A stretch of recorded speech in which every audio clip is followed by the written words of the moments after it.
ಗಂಗಾವತಿ ತಾಲೂಕಿನ ವಿವಿಧೆಡೆ ಭತ್ತದ ಎರಡನೇ ಬೆಳೆಗೆ ರೋಗ ತಗುಲಿ ರೈತರು ಲಾಭ ನಷ್ಟದ ಆತಂಕದಲ್ಲಿರುವ ನಡುವೆಯೇ ಕೇಸರಹಟ್ಟಿ ಗ್ರಾಮದ ಶರಣಪ್ಪ ಎನ್ನುವ ರೈತ ತಮ್ಮ 6 ಎಕರೆ ಹೊಲದಲ್ಲಿ ಮೆಣಸಿನಕಾಯಿಯನ್ನು ಬೆಳೆದಿದ್ದಾರೆ. ಈ ಕುರಿತು ನಮ್ಮ ಪ್ರತಿನಿಧಿ ಬಸವರಾಜ್ ನೀಡಿರುವ ವಿಶೇಷ ವರದಿ ಇಲ್ಲಿದೆ. ಗಂಗಾವತಿ ತಾಲೂಕಿನ ವಿವಿಧೆಡೆ ಭತ್ತದ ಎರಡನೇ ಬೆಳೆಗೆ ರೋಗ ತಗುಲಿ ರೈತರು ಲಾಭ ನಷ್ಟದ ಆತಂಕದಲ್ಲಿರುವ ನಡುವೆಯೇ ಕೆಸರಟ್ಟಿ ಗ್ರಾಮದಲ್ಲಿ ಶರಣಪ್ಪ ಲಾಯದುಣಿಸಿ ಎನ್ನುವ ರೈತ ತಮ್ಮ 6 ಎಕರೆ ಹೊಲದಲ್ಲಿ ಸುಮಾರು 3 ಲಕ್ಷ ರು ಖರ್ಚು ಮಾಡಿ ಮೆಣಸಿನಕಾಯಿಯನ್ನು ಸಮೃದ್ಧವಾಗಿ ಬೆಳೆದಿದ್ದಾರೆ. 300 ಕ್ವಿಂಟಾಲ್ನಷ್ಟು ಫಸಲು ದೊರೆತಿದ್ದು 7 ಲಕ್ಷ ರುನ ಲಾಭದ ನಿರೀಕ್ಷೆಯಲ್ಲಿದ್ದಾರೆ.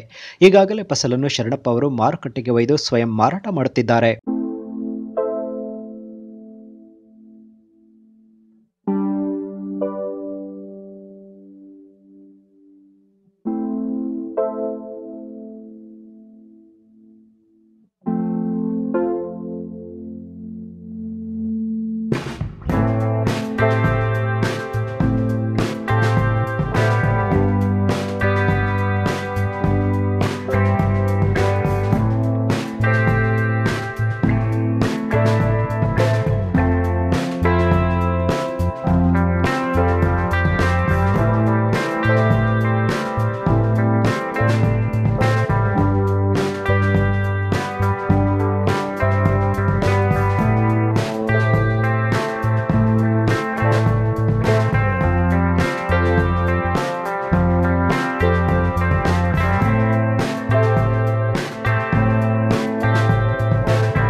ಪ್ರತಿಕ್ರಿಯೆ ನೀಡಿ, ರೈತರು ಸಾಂಪ್ರದಾಯಿಕ ಕೃಷಿ ಪದ್ಧತಿಯನ್ನು ಅನುಸರಿಸುವುದರಿಂದ ಲಾಭ ನಷ್ಟದ ಆತಂಕವಿರುತ್ತದೆ. ಆದರೆ ಕಾಲಾಧಾರಿತ ವಾಣಿಜ್ಯ ಬೆಳೆಗಳನ್ನು ಬೆಳೆಯುವುದರಿಂದ ಸಹಜವಾಗಿ ಲಾಭ ಗಳಿಸಬಹುದಾಗಿದೆ ಎಂದರು.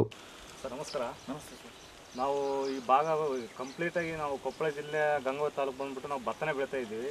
ನೀವು ಕೆಸೆಟ್ ಗ್ರಾಮದಾಗ ಒಂದು ಮೆಣಸಿನಕಾಯಿ ಬೆಳೆದಿರ ಅಂತ ಗೊತ್ತಾದ ತಕ್ಷಣ ನಮ್ಮ ಚಾನಲ್ ಅವ್ರು ಬಂದಿದ್ದೀವಿ ನಿಮ್ಮ ಹೊಲಕ್ಕೆ. ಹೇಗೆ ಅನಿಸ್ತಾ ಇದೆ ಸರ್ ನಿಮ್ಮ ಮೆಣಸಿನಕಾಯಿ ಬೆಳೆದಿರ? ಸಾಕಷ್ಟು ಇಲ್ಲಿ ರೈತರ ನಿಮ್ಮ ಹೆಸರು ಹೇಳಿದ್ರು, ಹಾಗಾಗಿ ನಿಮ್ಮ ಹೊಲಕ್ಕೆ ವಿಸಿಟ್ ಮಾಡೋಣ ಅಂತ ನಮ್ಮ ಚಾನಲ್ ವತಿಯಿಂದ ನಾವು ಬಂದಿದ್ದೀವಿ. ಸೊ ಮೆಣಸಿನ ಬೆಳೆಯಿಂದ ನಿಮಗೆ ಏನಾದ್ರು ತೃಪ್ತಿ ತಂದಿದೆ ಮೆಣಸಿನಕಾಯಿ ಅಂತ? ತಂದಿದೆ ಸರ್. ಯಾಕಂದರೆ ಇಲ್ಲಿ ಬರೀ ನಮ್ಮ ಏರಿಯಾದಲ್ಲಿ ಗಂಗಾವತಿ ತಾಲೂಕಿನಲ್ಲಿ ಬರೀ ಭತ್ತ ಅಂತೇಳಿ ರೈತರು ಜಾಸ್ತಿ ಇದು ಮಾಡ್ಕೊತಿದ್ರು.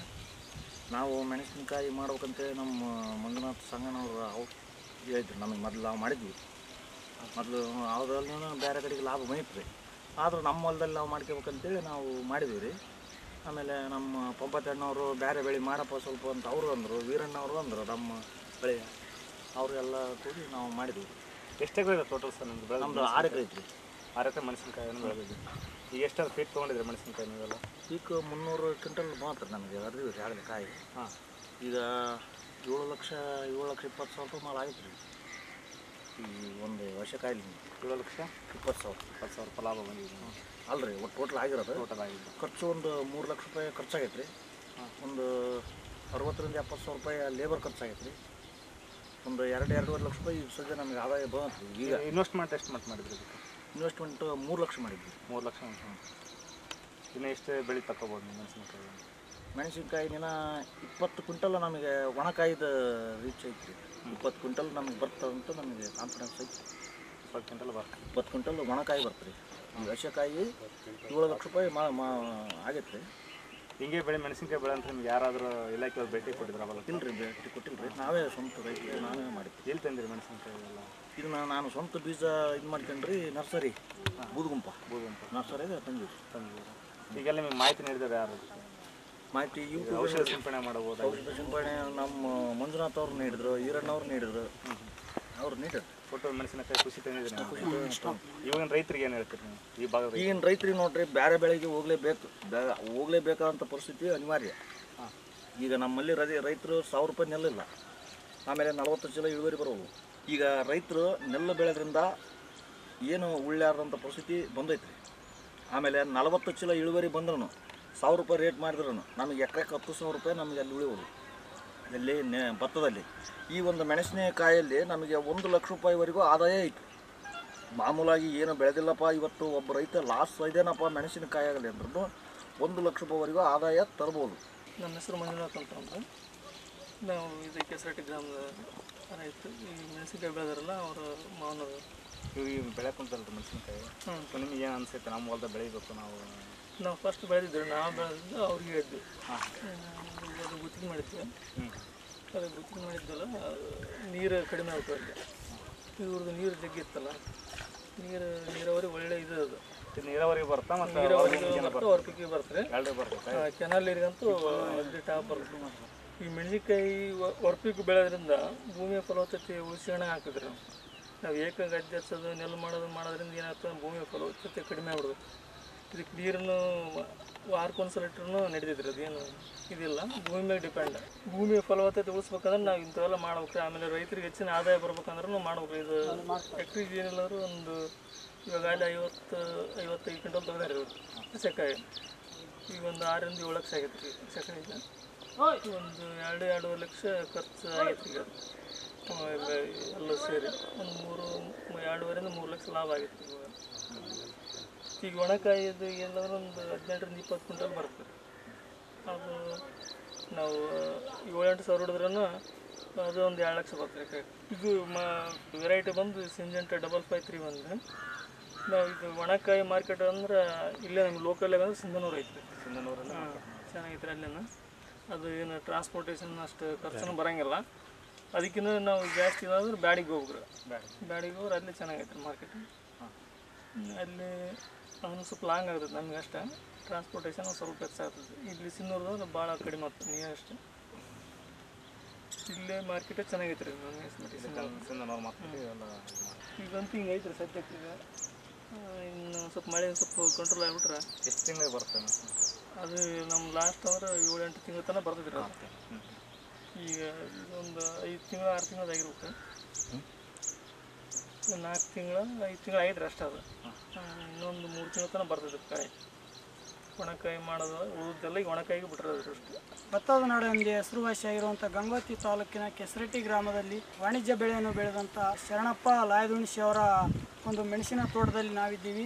ಭರಪೂರವಾದಂಥ ಮೆಣಸಿನ ಬೆಳೆಯನ್ನು ಅವರು ಬೆಳೆದು ಈ ಕೆಸರಟ್ಟಿ ಗ್ರಾಮಕ್ಕೆ ಒಂದು ಮಾದರಿಯ ರೈತ ಎನಿಸಿಕೊಳ್ಳುವಂಥ ಎಲ್ಲ ಸಾಧ್ಯತೆಗಳು ಇವೆ. ಯಾಕಂದರೆ ಸುತ್ತಮುತ್ತಲು ಗದ್ದೆಗಳಿರುವ ಮಧ್ಯೆ ಒಂದು 6 ಎಕರೆ ಪ್ರದೇಶದಲ್ಲಿ ಒಂದು ಮೆಣಸಿನ ಬೆಳೆಯನ್ನು ಬೆಳೆದು ಇತರ ಸಣ್ಣ ರೈತರಿಗೂ ಕೂಡ ಅವರು ಮಾದರಿಯಾಗಿದ್ದಾರೆ.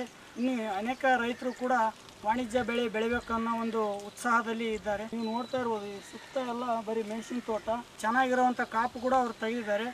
ಅವರಿಗೆ ಈ ಬೆಳೆಯಲ್ಲಿ ತುಂಬ ತೃಪ್ತಿದಾಯಕ ತಂದಿದೆ ಅಂತ ರೈತರು ಸ್ವತಃ ತಾವೇ ಹೇಳಿದ್ದಾರೆ. ಸುಮಾರು 7 ಲಕ್ಷ ಆದಷ್ಟು ಅವರು ಆದಾಯವನ್ನು ಗಳಿಸಿದ್ದಾರೆ.